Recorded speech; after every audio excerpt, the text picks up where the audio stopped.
200 रुपए litre petrol खरीदेंगे लेकिन भाजपा को ही वोट देंगे।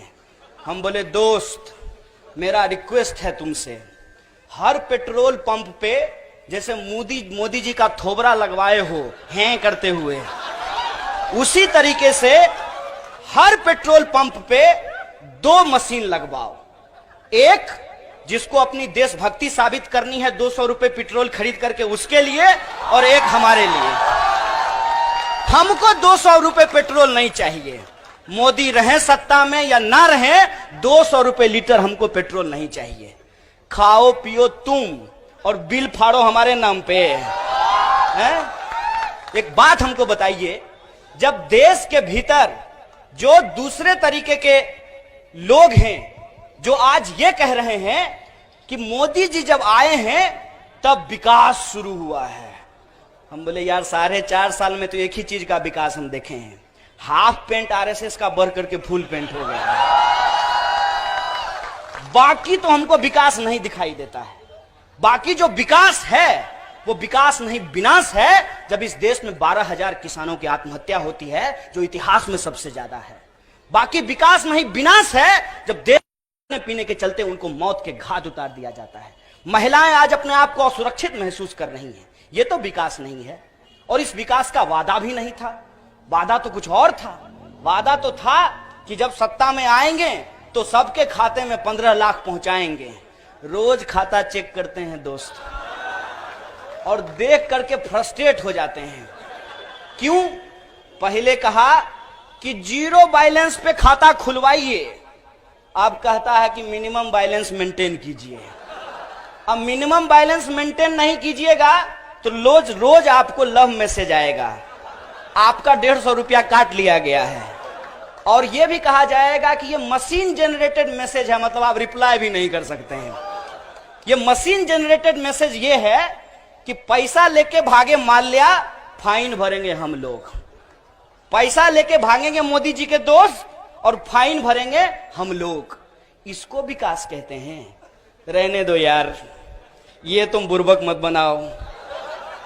टेढ़ा है पर मेढ़ा है, कुड़कुड़े चलेगा, जुमला है पर प्रधानमंत्री है, ये नहीं चलने वाला है। ये तो हमको नहीं चाहिए। और यही बात जब हम पूछ देते हैं तो क्या कहता है? बक तुम लोग देशद्रोही हो। हम बोले हैं, हम कोई सफाई नहीं देते हैं।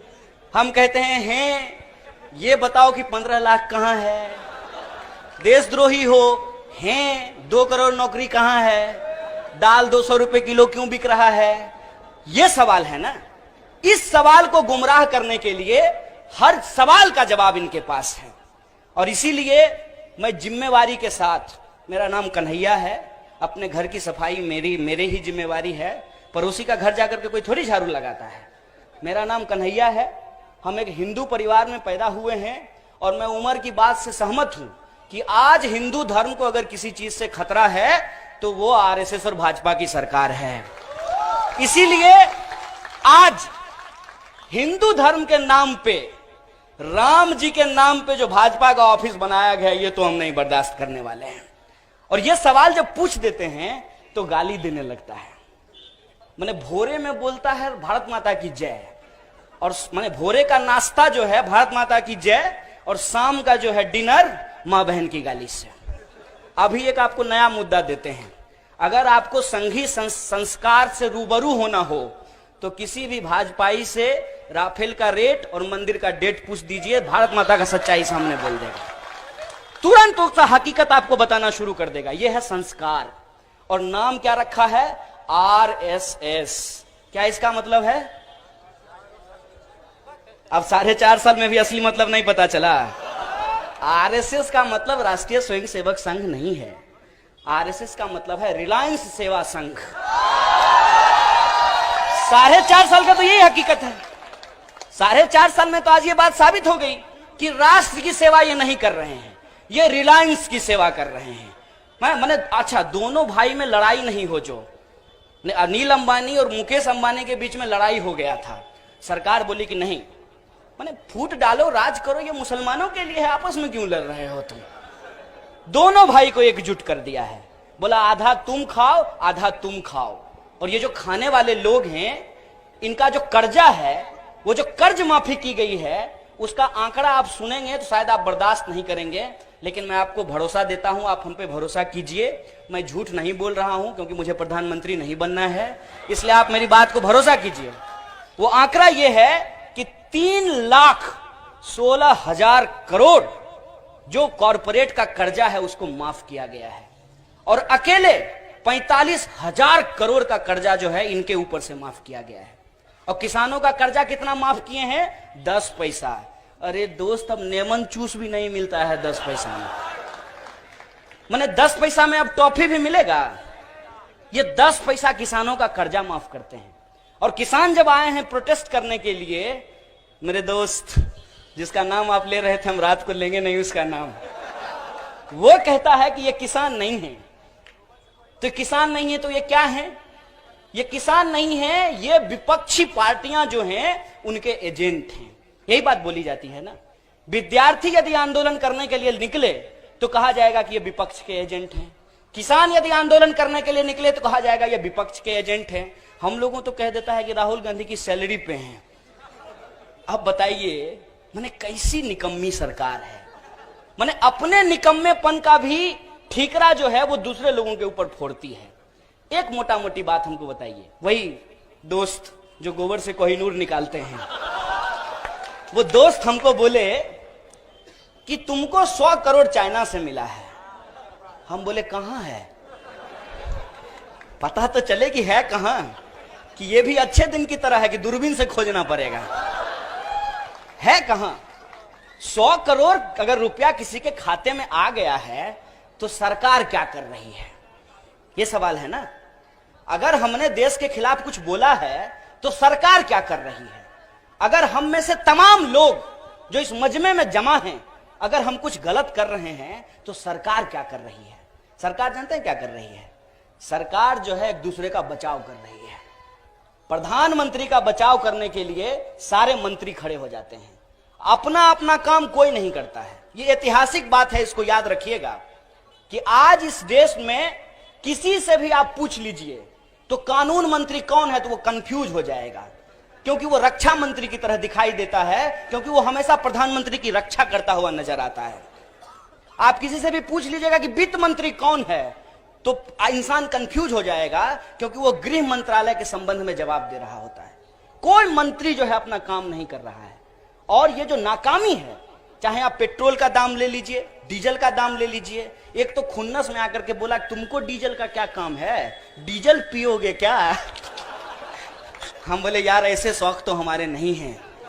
आपके जब मंत्री संतरी जो अभी बैठे हुए हैं गद्दी में, वो जब सिलेंडर कंधे पे लेकर के प्रोटेस्ट लगाते थे तो क्या वो एलपीजी पिया करते थे? ऐसा तो नहीं है। आप जब विपक्ष में थे तो आप सवाल पूछते थे। मैं इसलिए पेट्रोल और डीजल का विरोध कर रहा हूं, ये जो दाम बढ़ा है उसका, क्योंकि डीजल यदि महंगा होगा तो हर चीज महंगी हो जाएगी। क्योंकि ट्रांसपोर्ट का जब किराया बढ़ेगा, छोटा मोटा तो व्यवसाय आप लोग ओखला में करते ही होंगे ना। माना कि जीएसटी ने आपका धंधा बर्बाद कर दिया, फिर भी काम तो कुछ करते ही होंगे ना। ये जो किराया है वो निर्भर करता है डीजल के दाम पे। डीजल का जब दाम बढ़ेगा तो हर चीज का किराया बढ़ जाएगा। रहमानी साहब जो सिगरेट पीने की आप बात कर रहे थे ना, उसका भी रेट बढ़ जाता है डीजल बढ़ने के बाद। हर चीज का किराया डीजल पे निर्भर करता है। मेरे पास गाड़ी हो ना हो, लेकिन यदि पेट्रोल डीजल का दाम बढ़ेगा तो अर्थव्यवस्था पे इसकी विपरीत असर पड़ती है। और डॉलर की बात, डॉलर का बात तो बहुत मजेदार है। पहला बार जब 2000 का नोट देखे थे ना तो उसको देख के कंफ्यूज हो गए थे। लगा था ये तो डॉलर जैसा है एकदम। 500 का नोट एकदम डॉलर के साइज में लगता है, देख करके पूरा डॉलर को कॉपी कर किया है। कोई मोदी जी को कह दिया होगा कान में धीरे से, जैसे मोदी मोदी करके पहन लिए थे। नहीं, ऐसा भी कोई होता है क्या? अपना नाम जो है खुद ही लिख कर सूट पहन लिया है। वो जो है उसको कोई कह दिया होगा कि डॉलर के साइज का रुपया बना दीजिएगा ना तो रुपए का वैल्यू बढ़ जाता है। हे विधाता, रुपए का साइज घटाने से और डॉलर का कॉपी करने से उसका वैल्यू डॉलर के बराबर नहीं हो जाता है। आपकी अर्थव्यवस्था कैसी है इस पे निर्भर करता है कि आपके करेंसी का वैल्यू कितना है। अब यहां से बहुत सारे लोग गल्फ में रहते होंगे, काम वाम करने के लिए जाते होंगे, तो उनको दिनार का वैल्यू पता होगा ना। क्यों क्यों ऐसा होता है कि जो काम आप ओखला में करते हैं उसी काम के लिए आपको गल्फ में जो है वो ज्यादा पैसा मिलता है, क्योंकि उसकी इकोनॉमी हमारी इकोनॉमी से ज्यादा है। और यह जो डॉलर है, डॉलर के मुकाबले जो रुपया कमजोर हुआ है और जो डीजल और पेट्रोल का प्राइस बढ़ा है, ये आपस में जुड़ा हुआ है। वैसे ही जैसे अमित शाह और मोदी जुड़ा हुआ है, माने एक के परफॉर्मेंस पे दूसरे का जीवन निर्भर करता है। अगर प्रधानमंत्री मोदी जी नहीं जीतेंगे तो ये आदमी वापस जेल में जाएगा, इसको पता है। इसीलिए ये अपने सारे कार्यकर्ताओं को कहता है कि झूठ बोलो, जितना बोल सकते हो उतना बोलो, लेकिन किसी तरह से चुनाव जीत करके आओ, नहीं तो हमको जेल जाना पड़ सकता है, हम दोबारा तरीपार हो सकते हैं। ये अपने अस्तित्व की लड़ाई लड़ रहा है और इस देश की जनता को ऐसे लगता है जैसे ये देश बचा रहे हैं।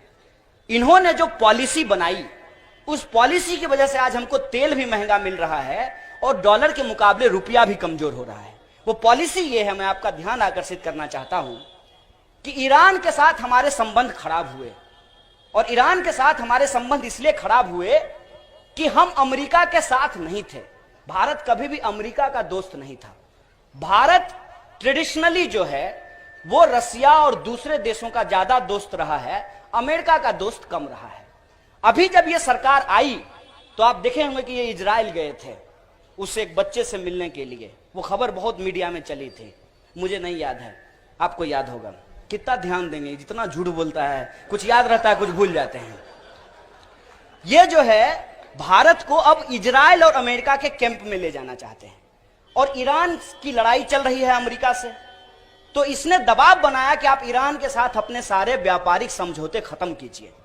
ईरान के साथ व्यापारिक समझौतों को कमजोर करने के चलते क्या हुआ है कि हमारे तेल की जो आपूर्ति है वो मुख्यतः ईरान से होती है। इसकी वजह से जो क्रूड ऑयल है वो सस्ता होने के बावजूद जो है देश में तेल महंगा मिल रहा है। ये जो हकीकत है कि देश के भीतर आप रुपए में व्यापार करते हैं, लेकिन देश के बाहर आप जो भी व्यापार करेंगे वो डॉलर में व्यापार करते हैं। जो तेल के चलते हमारी इकोनॉमी पे बुरा असर पड़ रहा है, उसके चलते हमारे रुपए पे भी बुरा असर पड़ रहा है। ये आपस में जुड़ा हुआ है, और यह जो हकीकत है, इस हकीकत पर इस देश के नौजवान नहीं सोच पाए। यह जो हकीकत है कि किसान का कर्जा माफ किया जाता है 10 पैसा और कॉर्पोरेट का कर्जा माफ किया जाता है 3,16,000 करोड़, इस पे इस देश के नौजवान नहीं सोच सके। इस पे इस देश के नौजवान नहीं सोच सके कि एक साल में 12,000 किसान आत्महत्या करते हैं और उनको बीमा देने वाली कंपनी को 10,000 करोड़ का मुनाफा होता है। ये जो हकीकत है, इस हकीकत से लोगों का ध्यान बांटने के लिए यह जरूरी हो जाता है कि देश के भीतर जाति और धर्म का कार्ड खेला जाए। और धर्म का यदि कार्ड खेला जाएगा तो सबसे बढ़िया कार्ड क्या होगा, आप हमको बता दीजिए।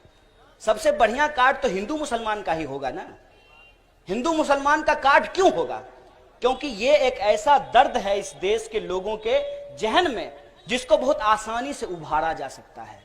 आप देख लीजिए कि जब भी हिंदुस्तान पाकिस्तान का मैच होता है, अचानक से लोगों को देशभक्त बनने का मौका मिल जाता है। कितना आसान काम है, तिरंगा जो है अपने डीपी पे लगा लीजिए, आप देशभक्त हो जाएंगे। बहुत आसान काम है ना। ये जो देशभक्ति का पैकेज है, ये पैकेज बहुत आसान है। इसमें बहुत आसानी से एक कम्युनिटी को अदराइजेशन करके, अलग करके बाकी कम्युनिटी को कंसोलिडेट किया जा सकता है। और इस देश के भीतर जो घेटोइजेशन हुआ है उसके पीछे की रियलिटी को समझिए। लगातार जो देश में दंगे हुए, उन दंगों की वजह से मुसलमानों को यह महसूस हुआ कि हम अपने ही मोहल्ले में सुरक्षित नहीं हैं। इसीलिए हमको उन मोहल्लों में जाकर के रहना पड़ेगा जहां मुसलमानों की संख्या ज्यादा है। और यही वजह है ना कि केरल से इंसान चला हो, कन्याकुमारी से चला हो या कश्मीर से आया हो, इस दिल्ली शहर में यदि मुसलमानों को रहना होगा तो उसके पास मात्र 3 विकल्प हैं। या तो जाफराबाद में रहे, ओखला में रहे या जामिया में रहे। बाकी जगह वो रह ही नहीं सकता है। क्यों? क्योंकि जब वो रहने की कोशिश करेगा, मेन स्ट्रीम होने की कोशिश करेगा, तब उसको हमेशा दिमाग में एक डर रहेगा, एक खौफ रहेगा। और उस खौफ को जानबूझ करके पाला बढ़ाया जाता है, पाला पोसा जाता है, ताकि ताकि मुसलमानों से हिंदुओं की एक बड़ी आबादी जब अलग रहने लगेगी तो दोनों के बीच में संवाद नहीं होगा। तब तरह तरह के जो झूठ हैं उस झूठ को फैलाया जाएगा। और यह काम सिर्फ और सिर्फ हिंदू और मुसलमानों के बीच में नहीं होता है, जो मुसलमान भी अलग अलग तरह के होते हैं उनके बीच में भी यह काम होता है। और इसके कुछ एग्जाम्पल मैं आपको देता हूं। मेरा एक सिया दोस्त है, तो उसको हम पूछे, अच्छा एक बात बताओ, ये बिल्कुल ठीक बात है कि तुम लोग खाने में थूक देते हो? बोला पागल हो क्या तुम लोग, तुमको कौन बोला है ये सब बात? तो हम बोले कि मेरा एक सुन्नी दोस्त हमको बता रहा था। इसको गंभीरता से सोचिएगा, ये मामला इतना आसान नहीं है। और फिर सोचिएगा कि जब दंगा होगा तो मुसलमान का एक गेटअप है जो टीवी में दिन रात दिखाया गया है, तो दंगाई जो है जब तलवार लेकर के आएगा तो ये पूछ करके काटेगा कि अच्छा तुम बताओ सिया हो कि सुन्नी? नहीं सिया हो, अच्छा ठीक है मुख्तार अब्बास नकवी चलते तुमको छोड़ देते हैं। ऐसा होगा क्या? इसको गंभीरता से सोचिएगा। और हिंदुओं के मोहल्ले में इसी तरह की अलग अलग बात बोली गई है। जैसे हम सीधा हाथ धोते हैं, वो टेढ़ा हाथ धोता है। वो जो है रोजे में जो दतमन का इस्तेमाल करता है उसको काट काट करके 1 महीना एक ही दतमन चलाता है। ऐसी ऐसी बात अब छोड़ दीजिए, मतलब ये सब तो व्यवहार की बात है। जानवरों तक को बांट दिए हैं हम लोग। गिरगिट को कहते हैं हिंदू है और मकड़ा को मुसलमान कहते हैं। क्यों? क्योंकि वो जो है मुसलमानों को छुपा लिया था और गिरगिट गर्दन ऐसे ऐसे करके बता दिया था। ये हकीकत है। और ये जो हकीकत है, इस हकीकत पे इनकी नफरत की फसल तैयार होती है।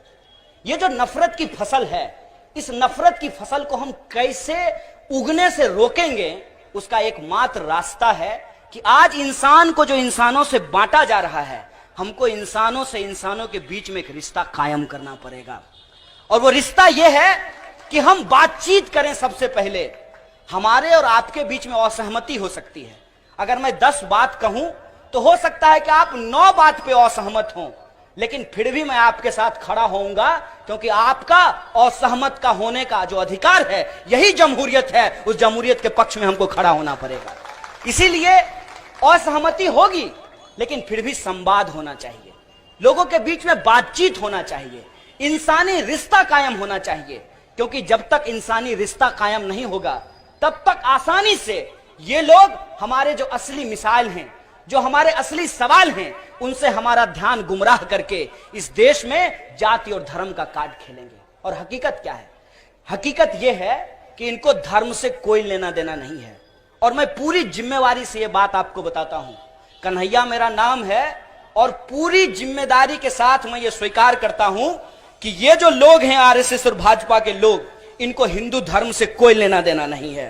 अगर इनको हिंदू धर्म से लेना देना होता तो ये उस हिंदू धर्म की पालन करते जिस हिंदू धर्म में लोगों को मारने की बात नहीं, लोगों को बचाने की बात की जाती है। क्या कहते हैं महात्मा गांधी? महात्मा गांधी कहते हैं, वैष्णव जनते तेने कहिए पीड़ पड़ाई जाने रे। अब एक बात बताइए, ये कहते हैं जय श्री राम, जय श्री राम बोल करके किसी का पेट फाड़ करके उसकी बच्चे को जब आप तलवार की नोक पे लहराते हैं तो आप वैष्णव नहीं हो सकते हैं।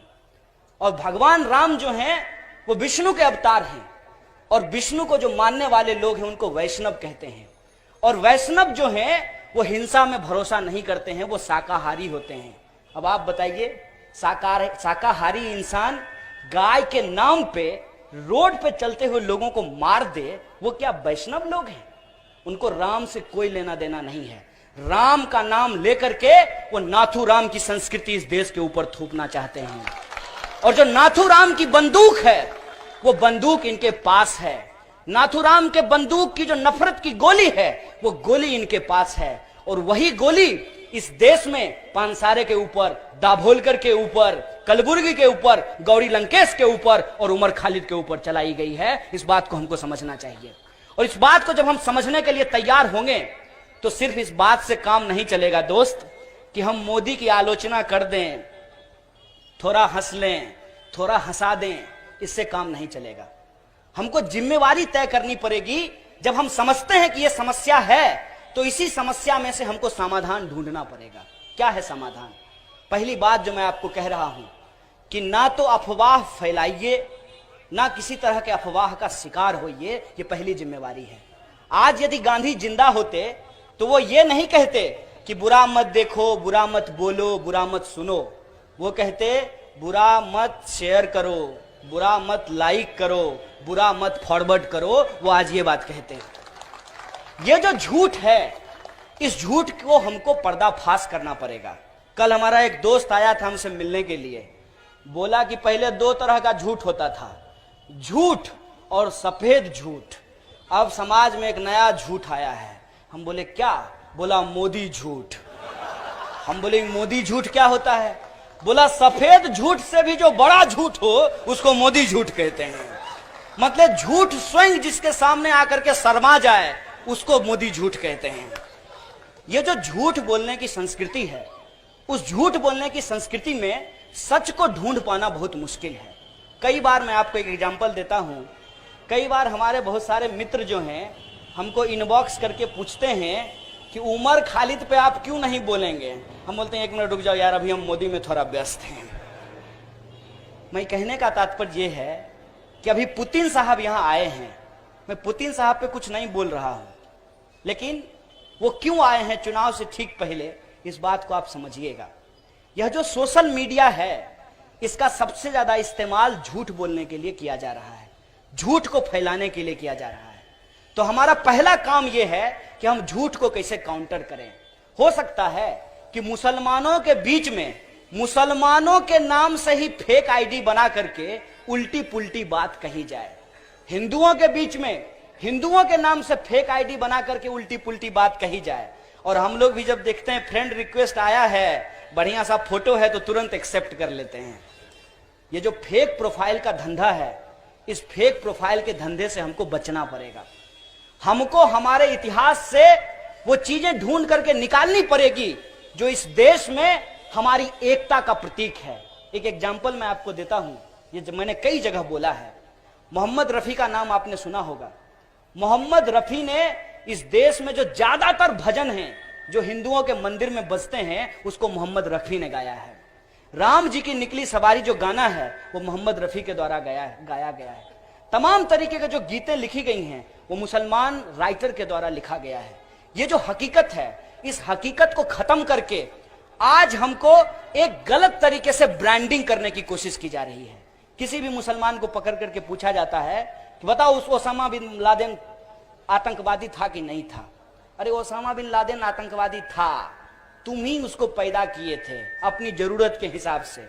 जब तक काम चल रहा था इस्तेमाल किए, जब उसका काम खत्म हो गया उसको भी खत्म कर दिए। ये तुम्हारी ही साजिश है। तुम क्या करते हो? अपनी जरूरत से 3000 रुपया दे करके वो अर्नब क्या करता है? 3000 रुपया दे करके एक किसी मुसलमान को पकड़ करके स्टूडियो में बिठा लेगा और ऐसा लगता है कि इस्लाम का सारा ज्ञान उसी के पास है। अरे भाई, वो 3000 रुपए के लिए बोल रहा है, कोई और दे देगा तो किसी और के लिए बोलना शुरू कर देगा और एक ऐसा माहौल खड़ा करता है, लगता है जैसे हिंदू मुसलमान के अलावे मुद्दा ही इस देश में नहीं बचा है। जो आपकी जरूरत है, जो आपका हकीकत है, उस सवाल पे क्या चर्चा हो रही है।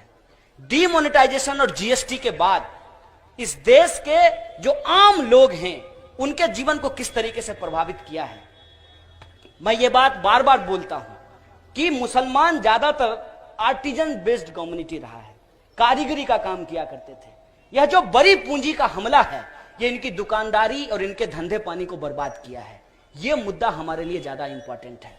यह मुद्दा हमारे लिए ज्यादा इंपॉर्टेंट है कि आप सोच के देखिएगा, जो जिस बात की तरफ उमर आपका ध्यान आकर्षित कर रहा था कि जामिया को आप कहते हैं कि माइनॉरिटी इंस्टीट्यूट है और उसका जो जर्नलिज्म का डिपार्टमेंट है, उसमें देखिए कि कितने मुसलमान स्टूडेंट होते हैं।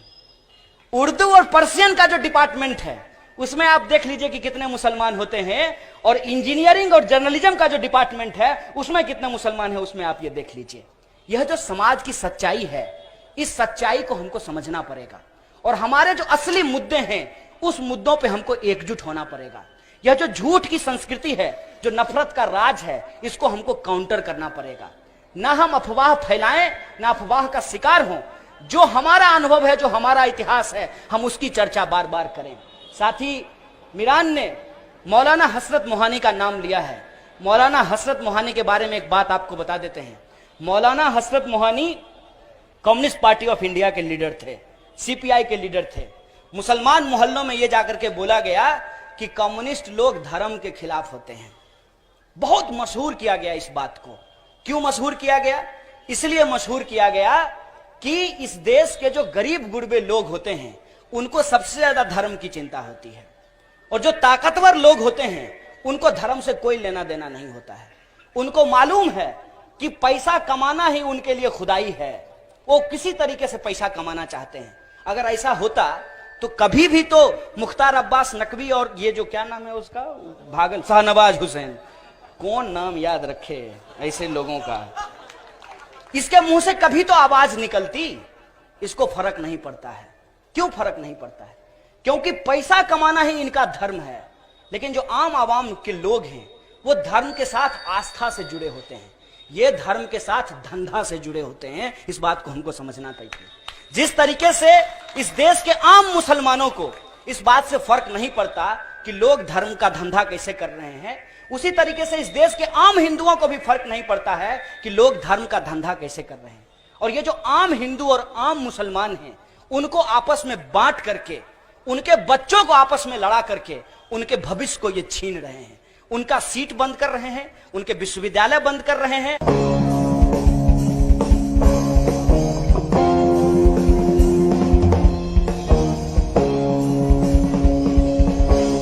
अब हमारे बीच में और आपके बीच में कन्हैया कुमार।